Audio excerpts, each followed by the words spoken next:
কিনা তো ঠিক নেই।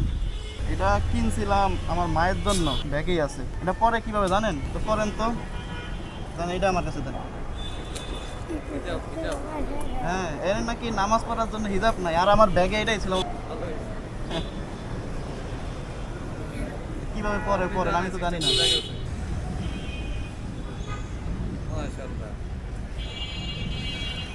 এটা ইয়ে করেন, ওই যে ভাই ঠিক করে দিতে, চুল যেন না দেখা যায়। হ্যাঁ, এই যে চুল যেন না দেখা যায়। নিচে দিয়ে এই গিট্টুটা নিচে দিয়ে দেয়। বাহ, পেয়ে গেছেন জ্ঞান। ওনারা কেউ না লিখে দোয়া করে। আমি রোজা আছি বাবা। রোজা আছেন? হ্যাঁ, যাক, বাবা। মাশাআল্লাহ। দাঁড়ান, দাঁড়ান। এই যে কত সুন্দর লাগতেছে, দেখছেন? এখন বাসায় যাইবেন, এই যে এখন তো সুন্দর করে নামাজ পড়তে পারবেন, তাই না? হ্যাঁ, এখন দেখি মানি ব্যাগে দেওয়ার মতো কত আছে, জানেন? এবার বাসায় চলে যান। বাসায় না যাবেন এখন? এ সুন্দর লাগতেছে কিন্তু ভাই, সুন্দর লাগতেছে না? তাইলে অনেক সুন্দর লাগতেছে। আর পর্দাও হইলো আপনার। আপনার পদ্ম হইল। শাড়ির আঁচল বারবার খুলে দেবে, এটা তো খুলবো না। আওয়াজ করে দোয়া করেন ওনার লিখে।